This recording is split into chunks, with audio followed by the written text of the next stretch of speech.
When life shatters and the ashes cling to your skin, there lies a hidden spark within you, small but eternal. This book is not about avoiding the fire, it is about embracing it. When you're at rock bottom, use this, and you'll rise like a phoenix. Since the first dawn of struggle, human beings have faced moments so heavy they could crush the soul. Times when the ground beneath their feet collapsed, and all they once knew scattered into dust. These moments have been given many names: loss, failure, despair, rock bottom. Yet within each name lies the same truth, the place where endings are mistaken for permanence, when in truth, they are beginnings. This book is an invocation, a guide, and a companion for those who stand amid ruins. If you have ever looked at your life and seen only fragments, if you have ever wondered how you could possibly rise again, then you are in the right place. The phoenix is no myth. It is an archetype, a symbol etched into the collective memory of humanity. Across cultures and ages, the firebird appears in story and scripture, reminding us that death is never the end, but the passage to rebirth. The flames that consume are also the flames that purify, transmute, and renew. Here you will discover ancient practices, modern insights, and timeless rituals to transform your lowest moments into the very fuel for your ascension. You will learn to see your pain not as punishment, but as sacred alchemy, the furnace in which your truest self is forged. Each chapter is a stepping stone, a feather in your wings, and as you journey through them, you will find that rock bottom is not the end of your story. It is the sacred ground upon which you will take flight. Prepare yourself. The fire awaits. Chapter 1. The Ashes of Despair, Meeting Rock Bottom. In the heart of every human journey, there comes a moment when the path collapses beneath your feet. Perhaps it arrives suddenly, like a violent storm ripping through the roof of your carefully built home, leaving nothing but splinters in its wake. Or perhaps it creeps in slowly, as day by day what once felt solid begins to crumble, until one morning you awaken to find that nothing remains. This is the landscape of rock bottom, a place where the soul feels emptied of light and the body weighed down by invisible chains. Elara, a woman from a small coastal village, once knew this land of despair. She had built her life around love, only to see it vanish when her husband's ship was lost at sea. For months she wandered the shoreline, eyes hollow, waiting for sails that never appeared. The bread she baked no longer tasted of nourishment. The colors of her woven tapestries dulled to gray. Rock bottom, she realized, was not only the absence of what once was, but the cruel illusion that nothing else could ever be. To meet rock bottom is to encounter a silence so complete it seems to echo. You wake in the night and cannot tell if it is your heart beating or the weight of emptiness pressing against your chest. You walk among others, but their voices sound distant, as though spoken from another world. In this place, you question your worth, your strength, even your right to continue. And yet ancient wisdom whispers that rock bottom is not a punishment, but a sacred threshold. The ancients spoke of initiation fires, the kind that burned away the dross of what no longer served the spirit. Shamans knew that descent into darkness was not the end, but the preparation for transformation. For only when the ground beneath you has fallen away, only when you have tasted the ashes of despair, can you discover the unshakable foundation within. Think of the phoenix itself. Before it rises in radiant glory, it first submits to complete destruction. Its feathers ignite, its body collapses into flame, and all that remains is ash. To the unknowing, this looks like final death. But to those who understand, the ashes are the womb of new life. So too is your rock bottom. Elara, after many nights of grief, began to notice the smallest of details, the sound of waves lapping against the shore, the way the evening sun painted the sea in colors her eyes had forgotten. She realized that though her heart lay in ruins, The world still whispered beauty to her, waiting to be received. Rock bottom had stripped away her illusions, but it had also carved out a vast emptiness within her, a space in which something entirely new could grow. This is the first truth of the ashes. Despair clears away what is false, leaving only the raw soil of your being. Though it feels unbearable, though it feels like the end, it is in fact the beginning. When all external supports have crumbled, you are left to meet yourself, the you that cannot be destroyed, the ember that waits beneath the ash. And so, if you find yourself at this place of brokenness, know that you are not alone. Every seeker who has ever risen, every sage who has ever spoken of renewal, has first walked through these desolate lands. Your tears are not signs of weakness, but the water that will soften the hardened soil. Your silence is not emptiness, but the pause before the first note of a new song. Rock bottom is not the grave of your story. It is the sacred ground upon which your wings will be forged.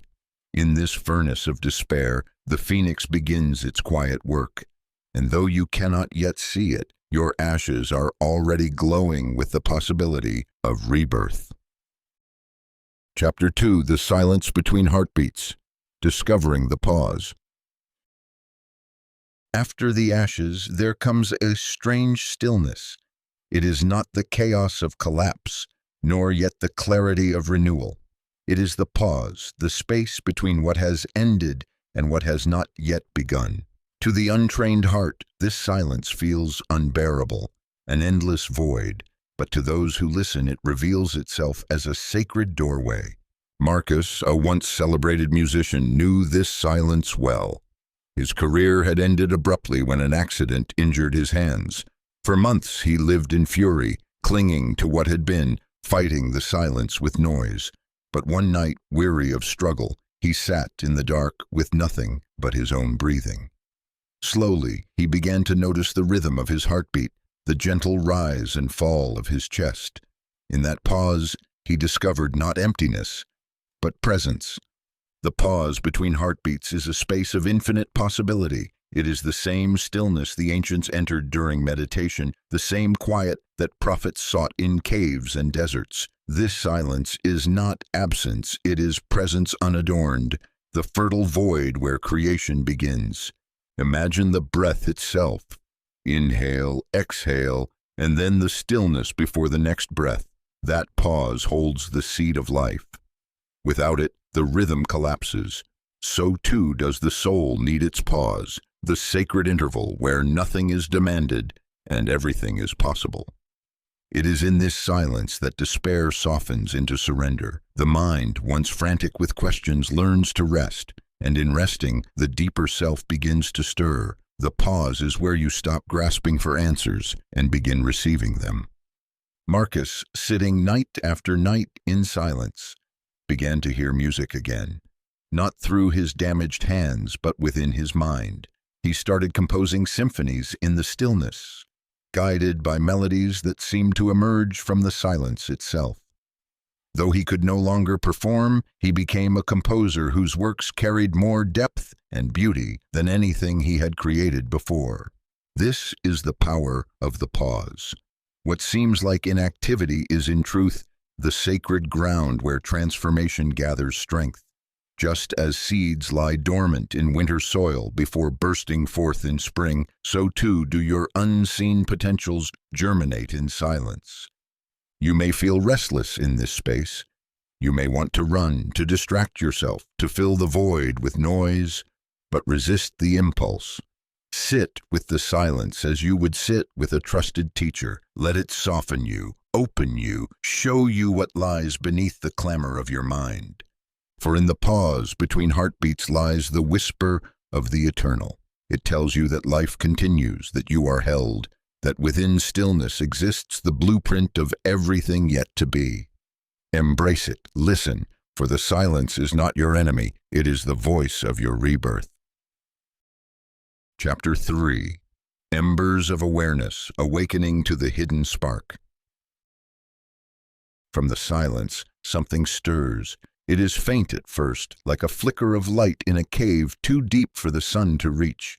Yet, if you allow it, if you lean into the pause, you will notice the ember, the hidden spark that never dies. Amara, a young painter, discovered this spark after years of depression. She had abandoned her art, convinced her gift was worthless. One evening, unable to sleep, she lit a single candle and stared at its flame. Something within her stirred. She realized that though her passion had been buried under years of doubt, it had never vanished. The ember remained, waiting for her recognition. Awareness is the key that awakens this spark. Not grand gestures, not forced positivity, but simple noticing. When you become aware of your breath, of a thought, of a single flame, you ignite the ember. Awareness is attention infused with presence, and presence breathes life into what has lain dormant. Your hidden spark is indestructible. Call it soul, call it spirit, call it the eternal flame. It survives every storm. Rock bottom buries it under ashes. Silence shelters it in stillness. But awareness brings it back to light. The ember may appear small, but it carries infinite potential. A single spark can ignite a fire that warms entire villages. One thought, one glimpse of truth, one moment of calm, of clarity, can transform the direction of your entire life. Amara began painting again. Not masterpieces, not exhibitions, just strokes of color on canvas. Yet with each stroke the ember grew. What began as a faint flicker became a steady flame, illuminating her path. Your task is not to create the spark. It is already within you. Your task is simply to awaken to it, to breathe upon it with awareness, to guard it gently until it grows strong. The phoenix rises not from outside fire, but from the ember within its ashes. So too will you rise. Awareness is your breath, your gaze, your invitation to the spark. And once awakened, it will guide you toward the flames of transformation, the light of renewal, the wings of your becoming. Chapter 4. Fire as Teacher, Transforming Pain into Fuel. Fire destroys, yet fire purifies. It consumes, yet it illuminates. And when you stand at rock bottom, fire is no longer a metaphor. It is your lived reality. Everything familiar has been burned away, leaving you raw and exposed. Most turn from the flames in fear, but those who rise as phoenixes understand. Fire is not only a destroyer, it is a teacher. Pain is the fire that licks at your skin, that sears into memory. It is merciless, yes, but it is also precise.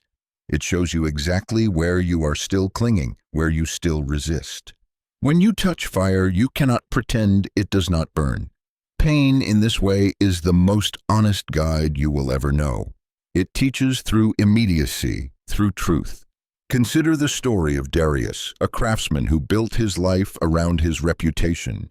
Every flaw in his work tormented him, for he believed perfection was the only shield against rejection. When one day his greatest commission was destroyed in an accidental blaze, Darius was inconsolable. The fire had taken not only the object of his labor, but the identity he had woven into it. For weeks he cursed his fate, drowning in bitterness. Yet slowly, something shifted. In the very absence of his creation, he discovered he could still breathe, still love, still live.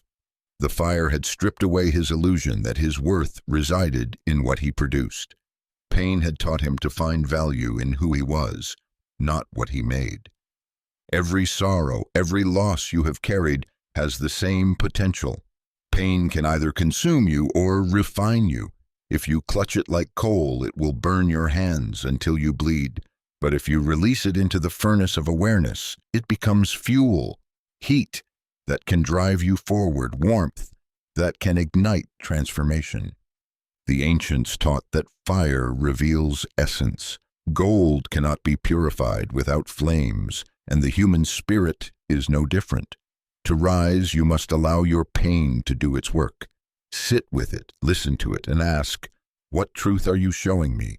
What illusion are you burning away? When grief scorches your heart, it may be teaching you that love, though fragile, is the most enduring power. When failure blisters your pride, it may be teaching you humility, resilience, and the courage to begin anew. When betrayal sears your trust, it may be teaching you discernment, the ability to see clearly who belongs within your sacred circle. To walk the phoenix path, you must bow to fire as teacher. Do not curse it, do not flee from it. Instead, enter its furnace willingly, knowing that its heat is not your enemy, but your ally. For in its flames, what is false will perish, and what is eternal will remain. Your pain is not the end. It is the alchemy by which your soul becomes unbreakable. Chapter 5. The Furnace of Surrender, Letting Go to Rise. There is a moment in every journey of renewal where resistance cracks and what remains is surrender. You can rage against what has fallen. You can claw at the ruins, begging them to reassemble. But there comes a time when your exhausted spirit finally whispers, "Enough." This whisper is the key to the furnace of surrender. Surrender does not mean defeat. It is not resignation to a life of suffering. True surrender is the conscious choice to stop struggling against what already is. It is the moment you release your grip on broken pieces and open your hands to possibility. Imagine Celine, a healer who lost her only child to illness. For years she battled against reality, replaying every decision, every moment, searching for a way to undo the inevitable. Her grief became her prison. Then one evening, standing by the river where she once played with her daughter, she fell to her knees and wept until no more tears would come. In that emptiness, she whispered, "I cannot carry this alone." The river did not respond with answers, but with a silence that wrapped her like a cloak. She surrendered, not to forgetting, but to the truth that her daughter was gone and that her love must now take a new form. In surrender, Celine discovered the strength to transform her grief into service. She began tending to other grieving mothers, offering them the compassion she once withheld from herself. The furnace of surrender did not erase her pain, but it transmuted it into purpose. The practice of surrender begins with acknowledgement. Say aloud what you have lost, what you cannot change. Feel the weight of it fully. Then, in a sacred moment before sleep or in the quiet dawn, speak words of release. I let go of what I cannot control. I release the illusion of holding. I open myself to what is meant to come. As the fire burns in the furnace, metals lose their impurities. So too, in surrender, the soul loses the burden of control. What remains is clarity, trust, and readiness to rise.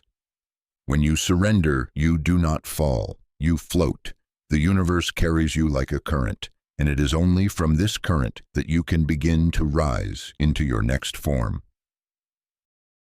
Chapter 6. The Phoenix Archetype, Ancient Wisdom of Renewal. Across the myths of countless cultures, the phoenix appears, a bird of flame, radiant and eternal, who dies in fire only to rise again from its ashes. The Egyptians called it Bennu, a sacred heron who symbolized the cycles of the sun. The Greeks spoke of a bird that lived for 500 years, building its nest of spices before igniting into brilliant fire. In the East, the Feng Huang embodied harmony and rebirth, rising as a harbinger of balance whenever the world fell into disharmony. Why do so many traditions carry this same symbol? Because the phoenix is not a myth. It is a mirror. It reflects the eternal cycle of destruction and renewal, written not only in the cosmos but within the human soul. When your life burns to the ground, the phoenix reminds you that endings are never final. The flames are not punishment, they are passage. You are not the ruins left behind. You are the being born within the fire. Lucien, a poet in a time of war, watched his village reduced to embers. For years he wandered, silenced by grief, but one night, in a dream, he saw a great bird rise from the ashes of his homeland, its wings blazing with light.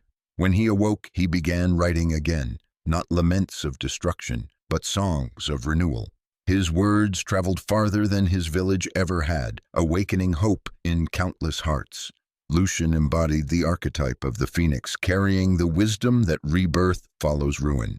To walk this path, you must begin to see yourself as the phoenix, not merely surviving destruction, but using it as the very fire that calls forth your truest self. The archetype teaches that you are never broken.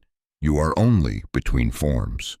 The wisdom of the phoenix whispers, "Do not fear the flames, trust them, for in every ending a beginning is already taking shape. The ashes you sit in now are not the proof of your defeat, but the soil of your rising. Your life, like the phoenix, is a cycle. Fall, burn, rise. Fall, burn, rise.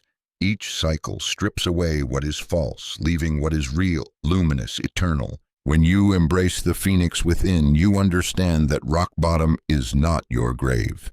It is your nest of spices, your sacred pyre, the place where your old self dissolves, so your new self may emerge.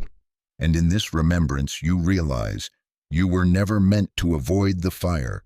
You were meant to become it. Chapter 7. Tears as Alchemy, Purifying Through Release. There is a language older than words, one that flows not from the mouth, but from the eyes. Tears are not weakness, nor are they shame.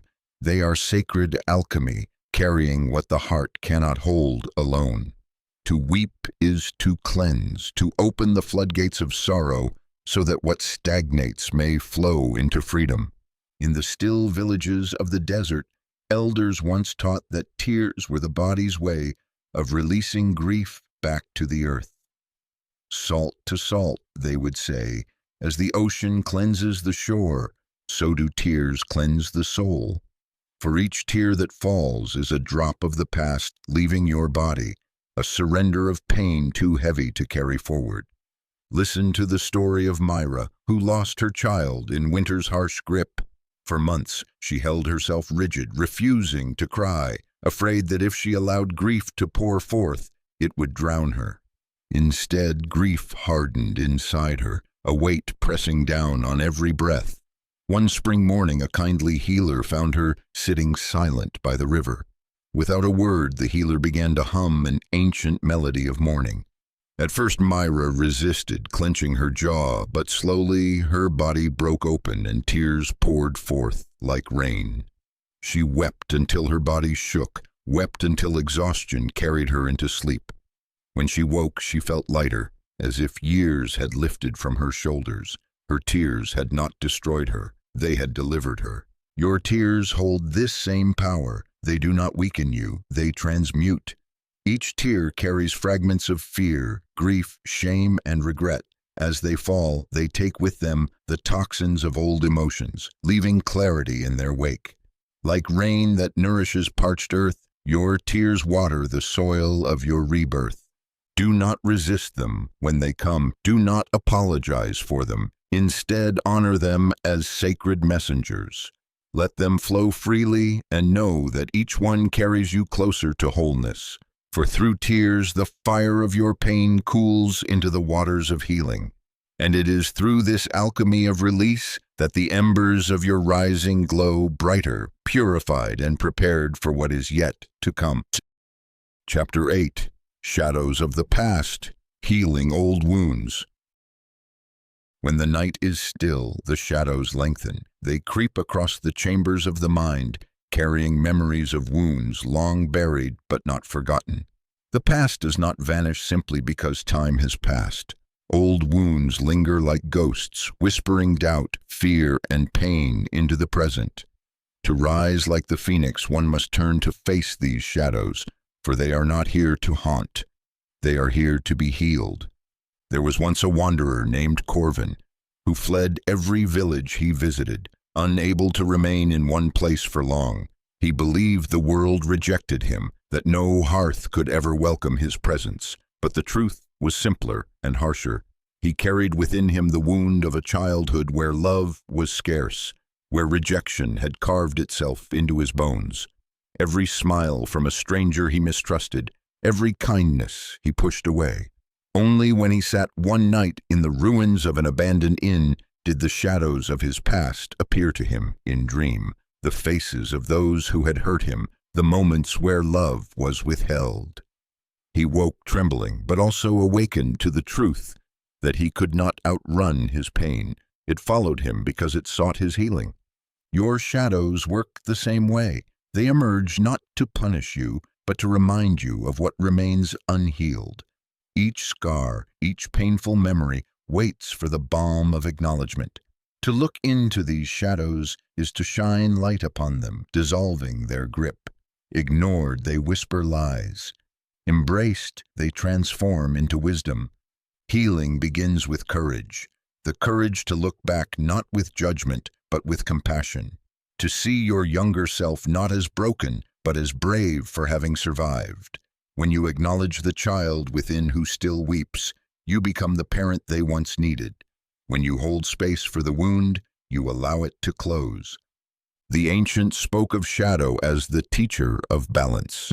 Light cannot exist without darkness, nor can growth occur without pain.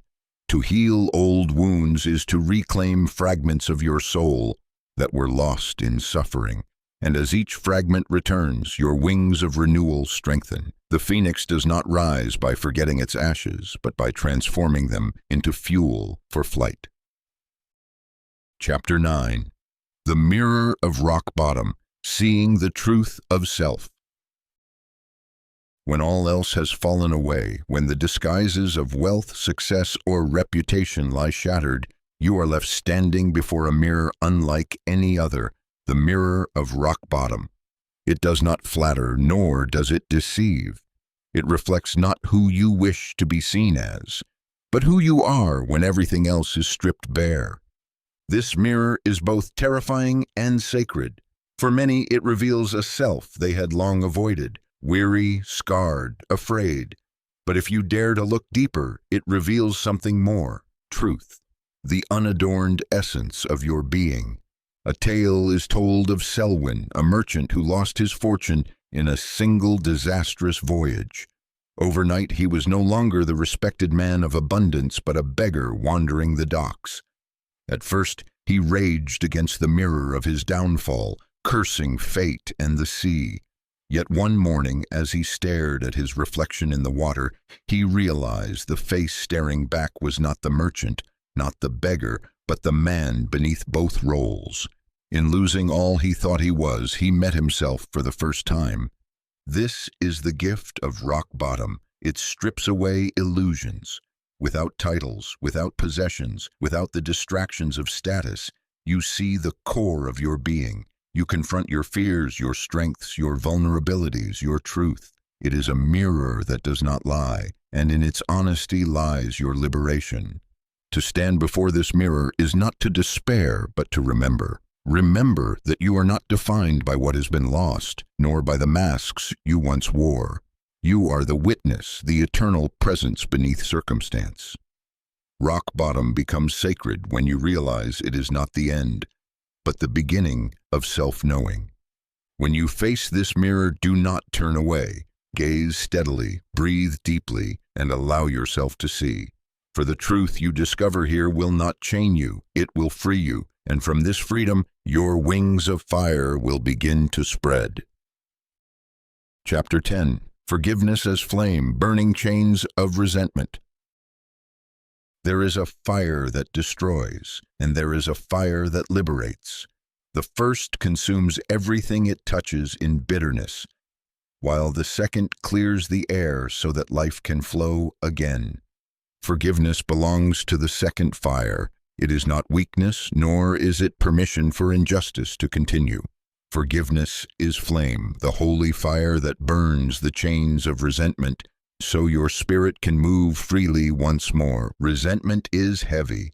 It clings to the heart like molten iron, binding you to the past. You carry the faces of those who wronged you, the words spoken in cruelty, the betrayals that tore through your trust. At first you believe this armor of anger protects you, but over time you realize it imprisons you. The fire of resentment keeps burning long after the event has ended, and the one who suffers most is you. Consider the tale of Celine, a woman betrayed by her closest friend. The wound festered within her, and though years passed, the bitterness never left. Her joy dulled, her laughter hollowed, her relationships strained. She thought clinging to her anger was justice, but in truth, it was poison she drank every day. One night, in a dream, she saw herself shackled by burning chains, her friend walking away, untouched. A voice whispered, "These chains are yours, not hers. Only you can set yourself free." When Celine awoke, she began the painful practice of forgiveness, not to erase what happened, but to release herself from the weight of it. With each act of letting go, the chains broke, and the fire that once consumed her turned into warmth, a flame that illuminated her path forward. Forgiveness does not say what you did is acceptable. It says what you did will not define me. It is a reclaiming of power, a declaration that you will not remain bound to the past. When you forgive, you burn away the illusions of control and the desire for retribution. You rise from the ashes of grievance with a lighter heart, able to breathe, able to create. The flame of forgiveness is the fire of freedom, and until you embrace it, you cannot rise fully. Release the chains, let them burn, feel your spirit expand in the warmth of your own liberation. Chapter 11. The Inner Sanctuary, Building Strength in Solitude. When the noise of the world has quieted and the companionship of others feels distant, you find yourself alone. At first, solitude feels like emptiness, a hollow space echoing with your fears. But solitude, if entered willingly, becomes sacred.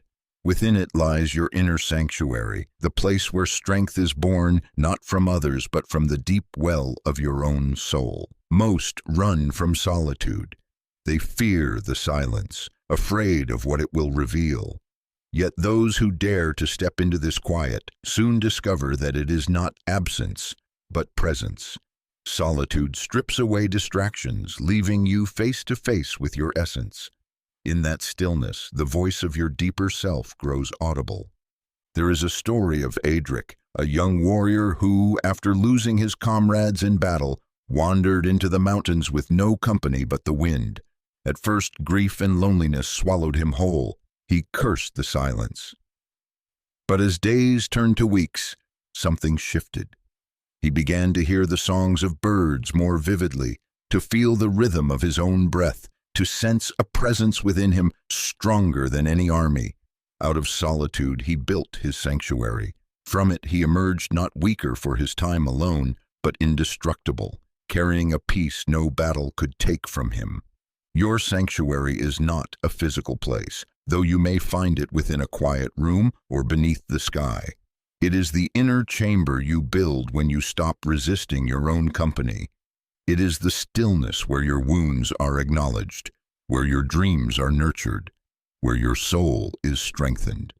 In solitude, you realize you are not empty, you are vast. You are not abandoned, you are accompanied by the eternal presence within you. From this sanctuary, you carry unshakable strength back into the world. You no longer depend on the validation of others to confirm your worth. You know it in your bones. When you stand in solitude, the storms of life may rage, but they cannot uproot you.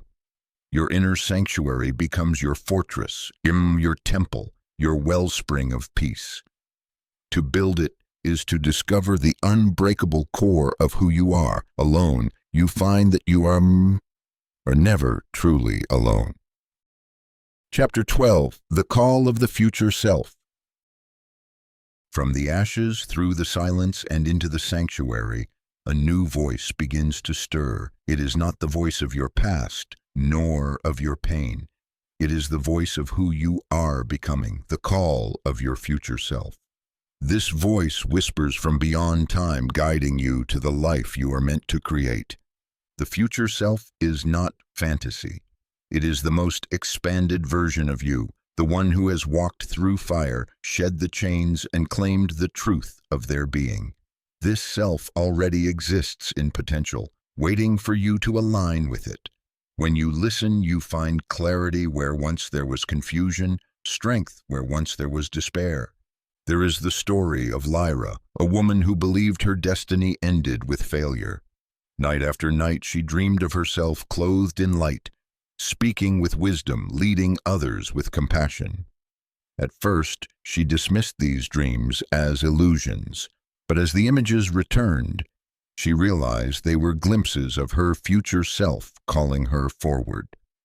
She began to ask this radiant version of herself for guidance. What would you do in this moment? How would you speak? What path would you take? The answers came not as commands, but as quiet knowings. Slowly, her life transformed to match the vision she had seen. Your future self is not unreachable. It is already woven into your being, like a seed carrying the blueprint of the oak. When you align with it, you no longer stumble blindly through the ruins. You walk with purpose, guided by the wisdom of the one you are destined to become.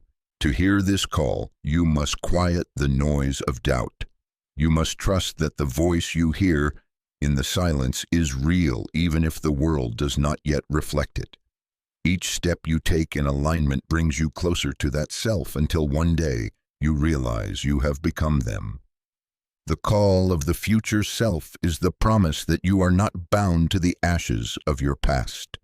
You are destined to rise not as who you were, but as who you are meant to be.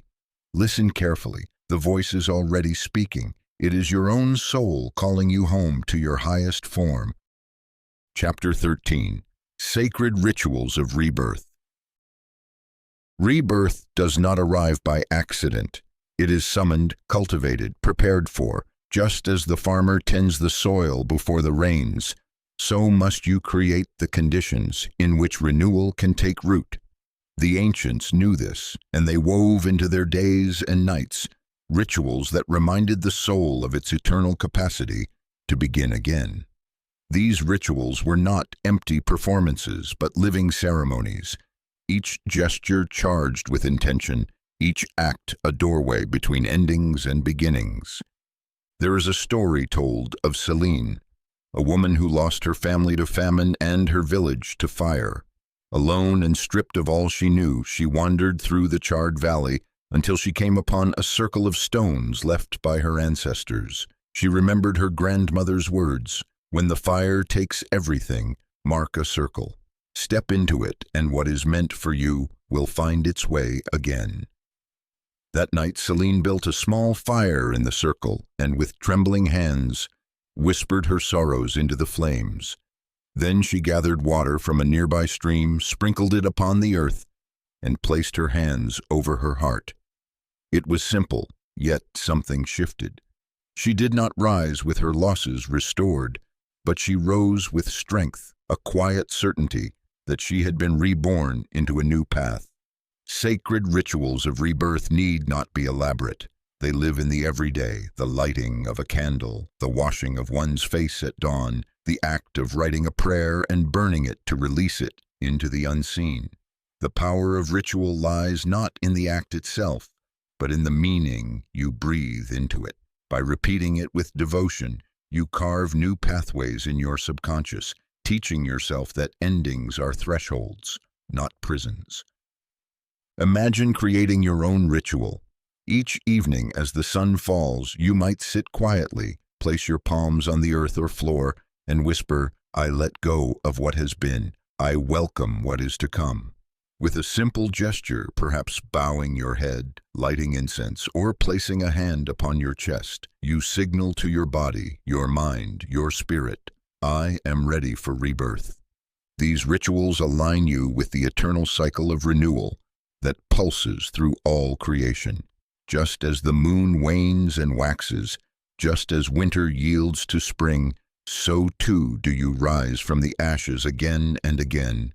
With each sacred act, you are not merely surviving your losses, you are initiating your rebirth, declaring with your whole being that you are the phoenix, and you are ready to rise. Chapter 14. Writing in the Ashes. Story as Transformation. When the fires of life leave you in ruins, the ashes may seem barren, but they carry within them the ink of transformation. To write in the ashes is to take hold of your own story, to give voice to the silence, to shape the narrative that will carry you into new life. The pen becomes the wand, and the page becomes the altar upon which you create the world anew. Long ago, there was a scribe named Darius who survived the fall of his kingdom. Everything was taken: his home, his work, his people. For months he wandered aimlessly until he stumbled upon a ruined library, its scrolls charred and crumbling. Among the wreckage he found a scrap of parchment intact. On it he wrote not of his despair, but of the kingdom he envisioned rising from the ashes. He wrote of fields blooming once more, of laughter filling the streets, of children learning from the stories of the past. Though no one else could see this world, Darius carried it within him, inscribed in ink and intention. Years later, when a new city rose upon the ruins, it bore a startling resemblance to the words he had written in the ashes. His story had become a seed, and from it reality grew. Your mind, too, is shaped by story. The words you repeat to yourself in silence form the script of your future. If your inner tale is one of defeat, your steps will follow it. But if you write of resilience, of courage, of rebirth, then your life bends toward that narrative. Take up the ashes of your losses and write. Begin with what has burned, naming it honestly. Then, with intention, write the story of who you are becoming. Not in the future tense, but in the present. I am whole, I am rising, I am creating beauty from what was broken. Let your words be both testimony and prophecy. Transformation begins when you realize you are not merely a character in the story. You are the storyteller. With every word you choose, you weave a new pattern for your subconscious to follow. Writing in the ashes is not just expression, it is creation. And from those ashes, a new chapter of your life will be born. Chapter 15, The Golden Feather, Cultivating Daily Hope. Hope is the most fragile and the most enduring of treasures. It is like a feather, light enough to be carried on the faintest breeze, yet strong enough to lift you when all else fails. When despair presses heavy, hope appears almost weightless, insignificant. Yet it is hope, more than anything else, that gives you the strength to rise. A tale is told of Callista, a weaver who lived in a time of great sorrow. Her people were scattered, her loom destroyed, but one morning she found a single golden feather on her doorstep. She did not know from where it had come, but she took it as a sign. Each day she placed the feather near her heart as she worked to rebuild her loom. On days when despair threatened to consume her, she touched the feather and whispered, "Tomorrow will rise with me." Little by little her weaving returned, and in time her people returned as well. To her, the golden feather became a symbol not only of hope, but of daily commitment to rise. Cultivating hope is not waiting passively for light to appear. It is choosing each day to create small practices that remind you the dawn will come. It may be as simple as writing one word of gratitude each morning, or as steady as lighting a candle at night to symbolize the flame that will never be extinguished. Hope thrives not in grand declarations, but in consistent daily nourishment. Imagine beginning each day by placing your hand upon your heart and whispering, "I carry the golden feather." Feel its lightness, its quiet strength. No matter how heavy the world feels, the feather lifts you, reminding you that despair is not the final chapter. The golden feather of hope does not deny sorrow, it transforms it. It reminds you that even in ashes, beauty remains. And as you cultivate this hope daily, it grows into wings, carrying you upward toward the life you are destined to live. Chapter 16, The Soul's Symphony Conductor. Every being is an instrument in the great orchestra of existence. Your thoughts, your emotions, your breath, your very heartbeat, all are notes in a cosmic melody. When life descends into chaos, it feels as though your song has been silenced, as though dissonance has replaced harmony, yet deep within your soul, waits, with baton in hand, ready to conduct the symphony anew. There once lived a musician named Cornelius, who lost both his hearing and his livelihood in the same tragic season. Believing his music had ended forever, he withdrew into silence. But in that silence, he began to notice something astonishing. Though his ears no longer caught melodies, his body felt rhythms everywhere, the cadence of footsteps on stone streets, the whisper of wind through leaves, the pulse of his own heart. Slowly, Cornelius realized that music was not gone. It had shifted into a form he had never before perceived. He became a conductor not of external sound, but of inner resonance. And in time, though he could not hear, he taught others to feel music in their bones, reviving his gift in ways more powerful than before. You too are called to conduct the soul's symphony. The hardships you face, the grief you bear, the wounds you carry, these are not ends but instruments. When you step into the role of conductor, you decide how each note plays. Pain can become a mournful cello, adding depth and gravity to your song. Joy can rise like violins, bright and soaring. Resilience beats steady like a drum, grounding you in rhythm. Life's chaos tempts you to believe your orchestra is broken, but with intention, you can draw harmony from dissonance. This is done not by silencing your pain, but by giving it a place in the arrangement, letting it contribute to the fullness of your sound. Each night before you sleep, imagine yourself standing before the great orchestra of your being. Hear the fragments of your day, your struggles, your triumphs, your fears, as scattered notes. Then see yourself lift the baton of your awareness. Feel the notes begin to align, pain blending with perseverance, sorrow with compassion, doubt with courage. Slowly, the noise transforms into music.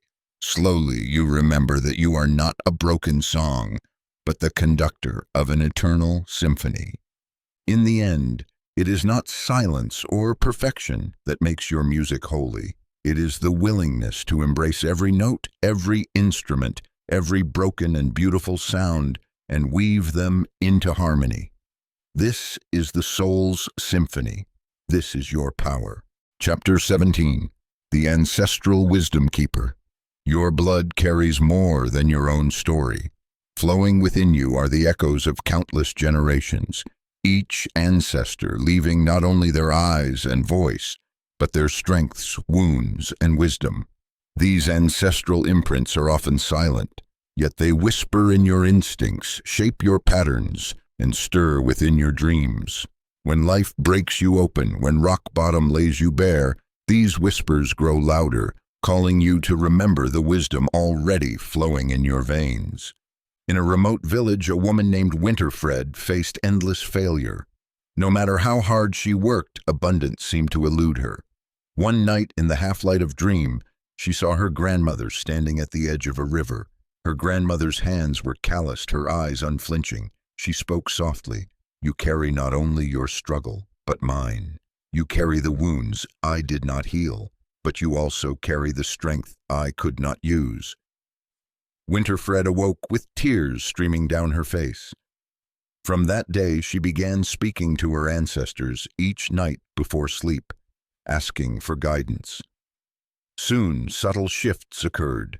Doors opened, wisdom flowed, opportunities blossomed. She discovered she was not walking alone. The footsteps of those before her moved with her. The ancestors do not dwell only in the past. They are alive within you now. Their unhealed wounds may appear as patterns you cannot explain, fears without cause, scarcity that persists despite effort, guilt that lingers though your life has given no reason. Yet just as you inherit their burdens, you inherit their gifts. Courage, resilience, vision, creativity, all flow through your lineage, waiting to be awakened. To connect with this wisdom, create a simple practice. Each evening, place a hand over your heart and imagine a golden thread running through your chest, back through time, connecting you to every ancestor who ever lived. Whisper, I honor you. I call upon your wisdom. Guide me in healing what you could not and strengthening what you began. Trust the images, feelings, or dreams that arise. They are the ancestral memory surfacing within you. The past is not a prison. It is a treasury. And when you learn to draw upon it, the wisdom of generations becomes the wind beneath your wings. At rock bottom, when you feel empty, know this: you are not only yourself. You are the living vessel of countless lives, countless lessons, countless strengths. You are never alone. Chapter 18. The Crystal Cave of Consciousness. In every era, humanity has turned to objects of beauty and mystery to anchor their faith in the unseen. Among the most enduring of these are crystals, stones formed over millennia, their structures holding the memory of Earth's deepest transformations. To many, they are mere ornaments, but to those who walk the path of rebirth, crystals are companions, amplifiers of intention, silent keepers of energy that bridge the physical and the spiritual. A healer named Minerva once wandered through the desert, lost and weary. One night she stumbled into a cavern that glowed faintly in the moonlight. Within its walls sparkled countless crystals, shimmering like captured stars. She placed her hand upon one and felt a pulse, as though the earth itself breathed through the stone. That night, resting among the crystals, she dreamt vividly of her future, a place of healing, a community that welcomed her, a purpose reborn. When she left the cave, she carried a single quartz in her pouch, and with it, the strength to fulfill the vision she had seen. The crystal cave exists both in the world and within you. It is the inner chamber of consciousness where clarity resides, where energy can be focused and amplified. To enter this cave is to step into a place where your intentions reverberate, where the vibrations of your thoughts grow strong enough to reshape reality. You do not need to seek a physical cavern, though sacred stones may help. You need only to imagine. Each night, as you prepare for sleep, close your eyes and step into the cave of your mind. See the walls glitter with radiant crystals, each reflecting a part of your being. Approach one and breathe your desire into it. Abundance, peace, love, healing. Watch as the crystal glows brighter with your intention, broadcasting it into the unseen. The power of the crystal cave is not in the stone, but in your focused awareness. The stones are mirrors, amplifiers, allies. They remind you that your thoughts are not fleeting. They are vibrations, frequencies that shape the world around you. When you program your subconscious with intention, you are placing your desire into the cave of consciousness, where it reverberates endlessly until it manifests. At rock bottom, when everything feels broken, the crystal cave reminds you that within the darkness, light multiplies. Within stillness, vibrations grow. Within you, even now, lies a chamber of infinite possibility, waiting for you to enter, waiting for you to plant the seeds of your rebirth. Chapter 19. The Parallel Life Explorer. When the body sleeps, the boundaries of this single life loosen. Your consciousness drifts into vast corridors where other versions of you walk, speak, create, and thrive. These parallel selves are not fantasy but reflections of the infinite possibilities held within the quantum field. To meet them is to glimpse the roads not taken, and to draw strength from paths you did not yet choose. There was once a woman named Josephine who lived in a small stone cottage by the sea. Her days were quiet, yet her heart ached with the weight of unfinished dreams. She longed to write a book, to stand before crowds and speak truth. But fear chained her into silence. One night, as she drifted into slumber, she dreamt of a vast hall lined with mirrors. In each mirror, she saw herself living a different possibility. In one, she lectured to a hall filled with eager listeners. In another, she held a published book in her hands. In yet another, she traveled the world, free and radiant. At first, the visions tormented her, reminders of what she had not done. But as she returned night after night, she began to notice something new. These reflections were not distant strangers, they were herself, each carrying wisdom forged from the choices they had made. In the mornings, Josephine awoke with knowledge she could not explain. Words forming into pages, confidence rising within her, clarity about her next step. Slowly, her waking life began to shift, guided by the counsel of her parallel selves. Your sleeping mind naturally travels through these realms of possibility. Each version of you is real within the great field of infinite outcomes, and when you call upon them, they respond. The selves who have conquered fear can lend you their courage. The selves who have built love can remind you of tenderness. The selves who have created abundance can show you the blueprint of prosperity. To explore these lives, begin by setting intention. Before sleep, whisper, "Show me the self who has already achieved what I seek." Visualize yourself walking through a hall of mirrors. Step toward the reflection that glows brightest and ask it for wisdom. Trust that the guidance will emerge, whether through dream, intuition, or sudden clarity in waking life. The parallel life explorer within you is not escapism. It is integration. It is gathering the scattered fragments of your infinite potential and weaving them into the life you live now. Every path is open. Every self is alive, and each night as you dream, you have the power to bring their gifts into your becoming. Chapter 20. The Sacred Script. Writer. Story is the fabric of existence. From the ancient firesides where elders spun tales of gods and heroes, to the quiet diaries where hearts confess what cannot be spoken aloud, story shapes reality. The universe itself speaks in narrative, weaving beginnings, middles, and endless rebirths. And you too are a writer, whether you know it or not. The words you repeat, the tales you tell yourself, become the script from which your life unfolds. There lived once a woman named Prudence who, after losing her husband, fell into despair. Each morning she whispered the same story: "I am broken, I am alone, my best years are gone." These words, spoken daily, carved themselves into her reality until they felt unshakable. Then one night, guided by dream, she saw herself sitting at a table, pen in hand, with a blank book before her. A voice whispered, "Write not of what has ended. Write of what will begin." She woke with trembling hands, lit a candle, and began to write. At first her words felt hollow. "I am loved. I am whole. I am creating a life of beauty." Yet night after night she returned to the page, writing her story as though it were already true. Over time her heart softened. Her eyes began to see differently. Opportunities came as though drawn to the magnet of her new narrative. Within a year, her life bore little resemblance to the one she had lost, for she had written herself anew. This is the power of the sacred script writer. Your subconscious mind responds not to abstract desire, but to vivid story.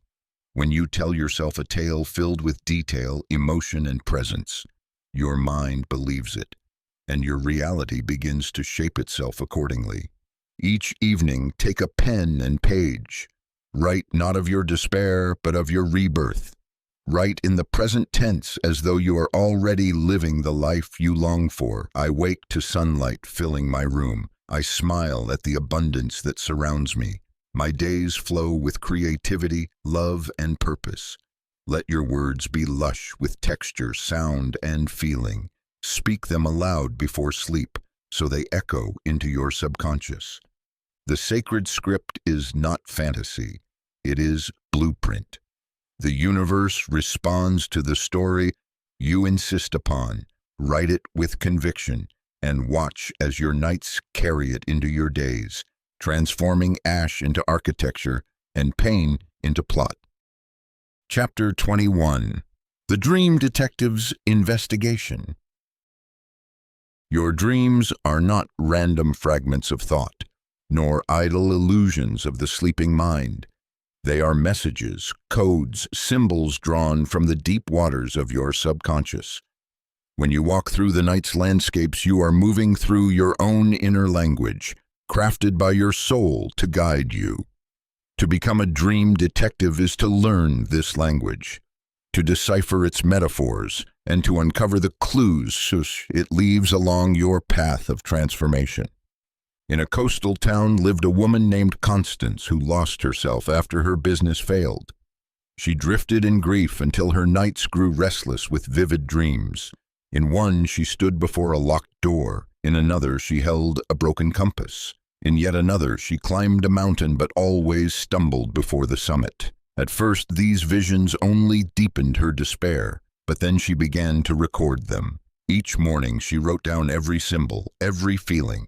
As the days passed, she noticed patterns. The locked door appeared whenever she doubted herself, the broken compass whenever she avoided making decisions, the mountain whenever she feared failure. Slowly, she realized her dreams were not torment. They were guidance. They showed her the obstacles she carried within and how to move through them. Your dreams are maps. They reveal the truth beneath the surface. A river may symbolize emotion waiting to flow. A flight may symbolize freedom ready to be claimed. A storm may symbolize resistance that must be released. Each symbol is personal, yet each carries universal resonance. To investigate your dreams, begin by keeping a journal beside your bed. Each morning, before moving, write what you recall. Images, feelings, fragments. Over time, threads will emerge. Notice the symbols that repeat, the colors that dominate, the emotions that rise. Ask yourself, what does this mean for my journey of rebirth? Then apply the wisdom. If you dream of crossing bridges, take it as encouragement to move forward. If you dream of locked doors, ask what key you already hold. The dream detective within you learns to treat every night as a classroom, every dream as a teacher. By paying attention, you align yourself with the guidance of your deeper self, and in doing so, you discover that even while you sleep, your soul works tirelessly to show you the way forward. Chapter 22. The Manifestation Mathematician. The universe sings in patterns. The spiral of a seashell, the branching of a tree, the orbit of planets, the rhythm of tides, each follows laws woven into the fabric of creation. To walk through life unaware of these patterns is to stumble in darkness, but to attune yourself to them is to discover that manifestation is not chaos, but a sacred geometry, a mathematics of becoming. There lived once a humble carpenter named Maximilian. His days were filled with sawdust and wood shavings, yet his nights overflowed with dreams he could never bring to life. He longed to build something greater than furniture. He longed to shape a legacy. One day, while walking in the forest, he noticed the spiral of pine cones scattered at his feet, the perfect geometry of their scales. He counted them, 3, 5, 8, 13. The same sequence appeared in flowers, in rivers, in clouds above. A whisper stirred in him. The universe builds by number. Why not you? That evening, Maximilian began a ritual. Each night he wrote his desires in patterns of 3, 5, or 8. 3 for balance, 5 for growth, 8 for abundance. He spoke them aloud in rhythm, allowing the cadence of number to carry them deeper into his subconscious. Soon he noticed his dreams changing. Geometric shapes filled his sleep, spirals carrying him upward, triangles glowing with light. When he awoke, his actions aligned effortlessly with these patterns. Within months, the workshop he thought would always remain small grew into a thriving business, as though the mathematics of the universe itself had leaned in to support him. The manifestation mathematician within you is not an engineer of figures, but a weaver of sacred proportion. Numbers are vibrations, containers of energy. When you align your intentions with them, you harmonize with the order that underlies all reality. 3 is the trinity of thought, feeling, and action. 5 is the hand, the power to create. 8 is infinity, abundance flowing endlessly. To practice, choose one of these sacred numbers. Write your desires in that number of lines or words. Visualize them encased within geometric forms: a triangle for stability, a circle for wholeness, a spiral for expansion. As you drift into sleep, hold the image in your mind, feeling its rhythm echo in your body. The universe is precise. It responds to patterns. By becoming a mathematician of manifestation, you are not forcing your desires into being. You are aligning them with the eternal architecture of creation. Numbers are the secret code of the cosmos, and when you speak them with intention, the world answers. Chapter 23, The Collective Consciousness Connector.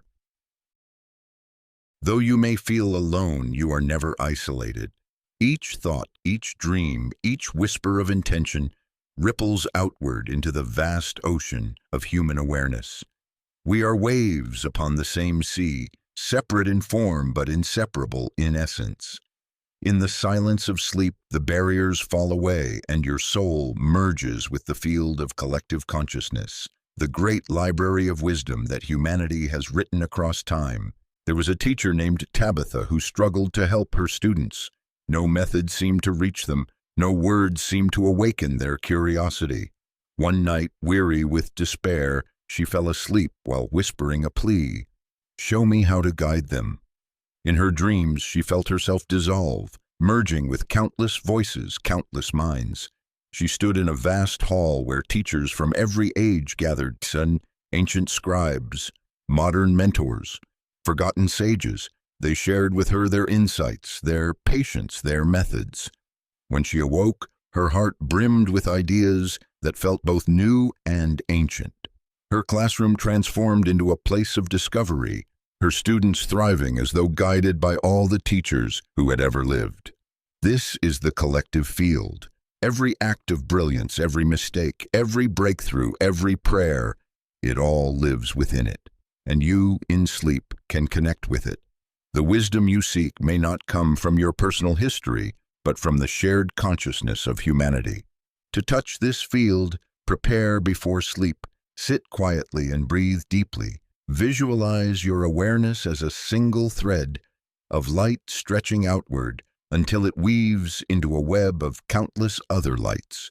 Whisper, "I open to the wisdom of all who have come before, all who are, all who will be." Release yourself into slumber with trust that your dreams will carry you to the voices you most need to hear. When you awaken, notice synchronicities. A phrase in conversation, a passage in a book, an unexpected insight. These are the echoes of your night's connection. Your desires do not rise alone. When you elevate yourself, you elevate the field. When you heal, you contribute to humanity's healing. To connect with collective consciousness is to remember that you are not a solitary spark, but part of a great fire. Your sleep becomes more than personal. It becomes service, weaving your rising into the rising of all. Chapter 24, The Reality Revision Workshop. The past feels immovable, carved in stone, unchangeable. Yet your subconscious does not hold memories as cold facts. It holds them as living energy, pliable, responsive to the meanings you assign. The truth of experience is less about what happened and more about how it is remembered. This means you can return to painful moments, not to deny them, but to revise them, transforming scars into strength, regret into wisdom. There lived a merchant named Horatio who lost his family's fortune through a failed venture. For years, he carried the memory as a mark of shame. Each night, the same scene replayed in his dreams, the day he stood before his family, confessing his failure. The anguish in their eyes haunted him, keeping him bound to the belief that he had ruined their lives. Then one evening, guided by a wise friend, Horatio was told, "Return to the memory, rewrite it." That night, before sleep, he visualized the scene once more. But this time, instead of collapsing in guilt, he saw himself speaking with strength. "I have lost wealth, but I have gained wisdom. This is not our end, but our beginning anew."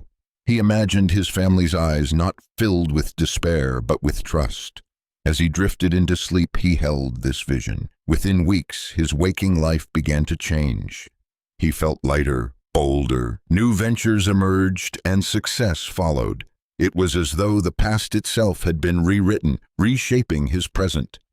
The subconscious does not distinguish between lived and vividly imagined experience. By revising the memory, you rewire the emotional charge, altering the influence it holds over your life. The past remains fact, but its meaning transforms. To practice, choose one memory that still burns. Bring it gently to mind as you prepare for sleep. Do not resist the pain. Meet it with compassion. Then reimagine it. See yourself responding with strength, understanding, or wisdom. Feel the emotion shift, the heaviness lighten. As you fall asleep, hold the revised memory, allowing your subconscious to integrate it. This workshop is not denial, it is liberation. Your past does not dictate your future unless you allow it to. By revising the stories you carry, you step free of chains that never truly belong to you. Rock bottom becomes not a prison of memories, but a workshop of transformation, where even the darkest moments can be rewritten into fuel for your rising. Chapter 25. The Gratitude Amplification Chamber. Gratitude is the highest frequency of the human spirit. It is the song that harmonizes with abundance, the vibration that magnetizes blessings, the key that unlocks the doors you once thought sealed. While despair shrinks the soul and narrows your vision, gratitude expands, opens, and elevates. To enter the chamber of gratitude is to step into an atmosphere where every breath multiplies what is good. Cordella once believed she had mastered manifestation. She recited affirmations, performed rituals, followed sacred teachings, yet her life seemed stalled, her efforts producing little fruit. One night, exhausted, she whispered only 3 words before sleep: "Thank you, life." Something shifted. The next morning she felt lighter. She noticed the warmth of the sun on her face, the taste of water in her mouth, the laughter of children on the street. That night she added 3 more gratitudes, then 3 more the night after.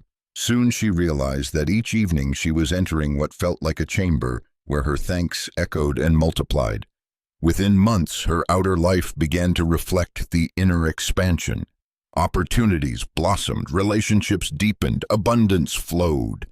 Gratitude is not blind optimism. It is not ignoring pain.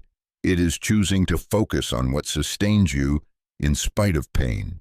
When you practice gratitude, you tell the universe, "I see what you have given, and I am ready for more." The chamber grows brighter with every acknowledgement, amplifying the energy of what you appreciate until it spills over into every aspect of your life. Begin each night with 3 specific gratitudes. Name them aloud, not vague sentiments but precise acknowledgments. The smile of a stranger, the roof above your head, the strength of your lungs. Then allow gratitude to spiral outward. Blessings for your family, your journey, even your struggles, for they have carved wisdom into your soul. The more you give thanks, the more reasons arrive to continue giving thanks.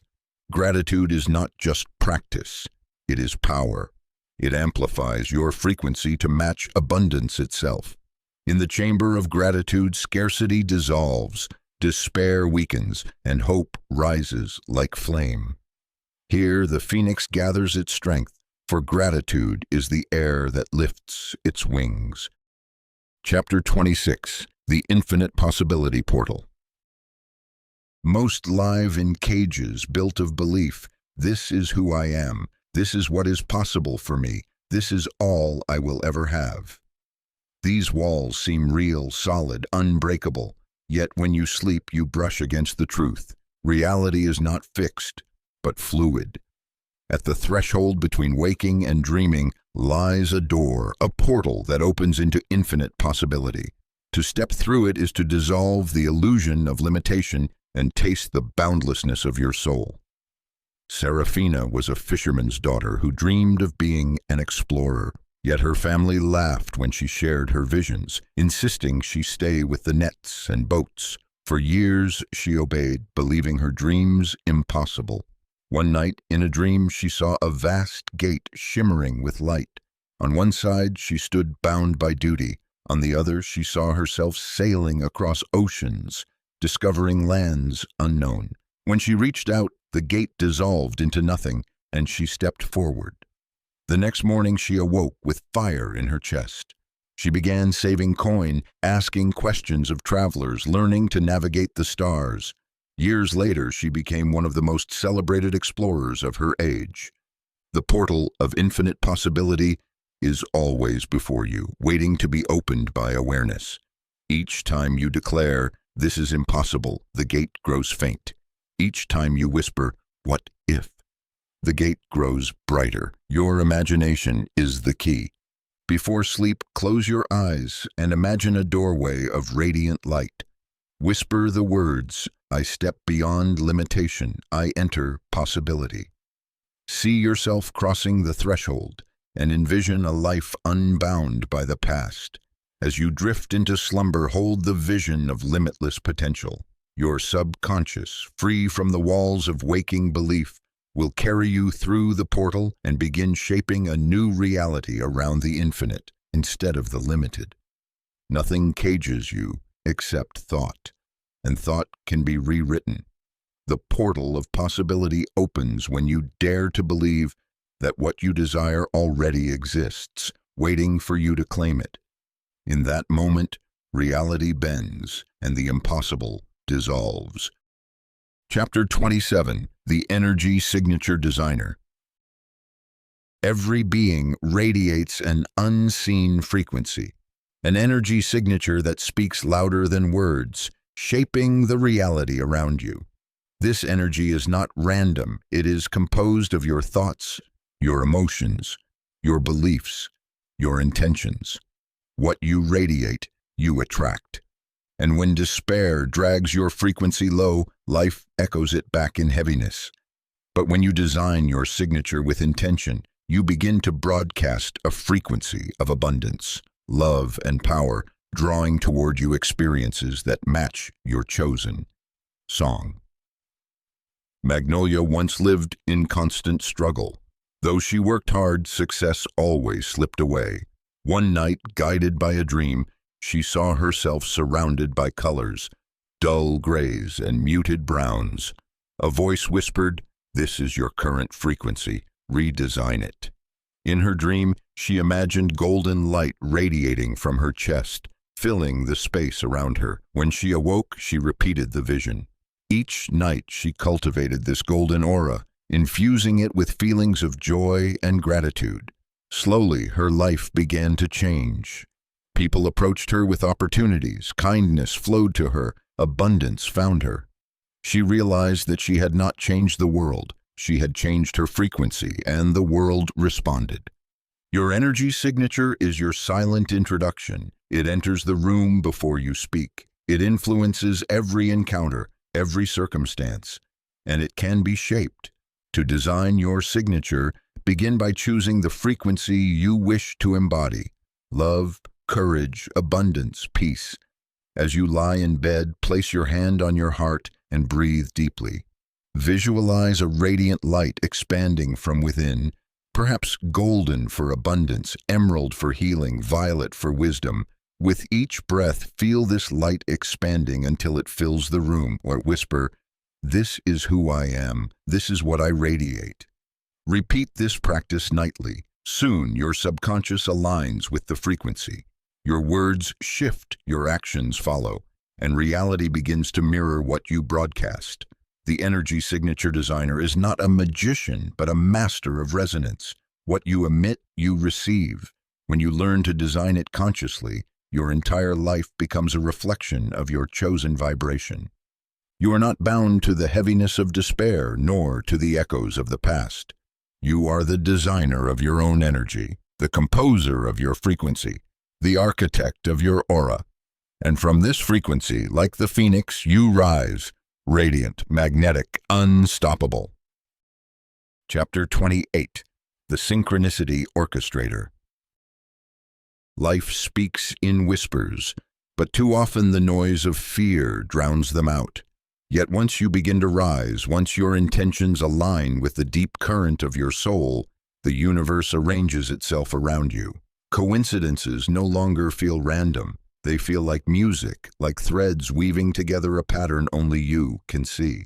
This is synchronicity, and to awaken to it is to recognize the orchestra of the cosmos playing for you. Clementine once lived in despair after losing her livelihood.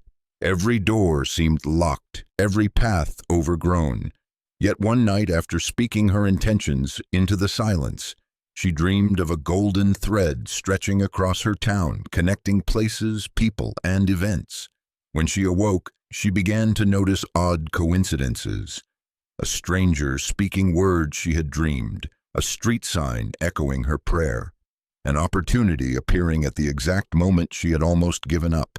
She realized these were not accidents, but invitations, guiding her forward.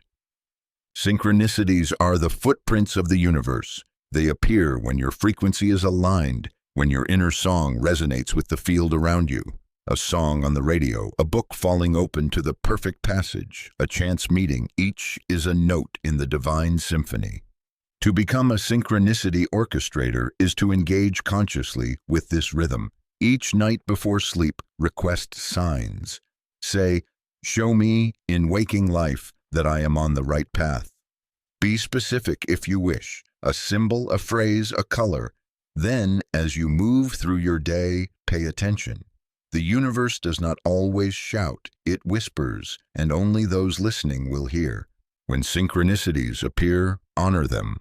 Whisper thanks, smile, nod in recognition. The more you acknowledge them, the more they multiply. Soon your life becomes a dance of divine timing, each moment arriving precisely when it should. This is the orchestration of synchronicity. It is not manipulation but partnership, a reminder that you are not a lone wanderer but a note in the cosmic score. The universe is listening, the signs are speaking, and when you notice them, you rise in harmony with the great design. Chapter 29, The Master Key Holder. At some point on the path, after the ashes and the silence, after the fire and the surrender, after the rituals and the rebirths, you come to a startling truth.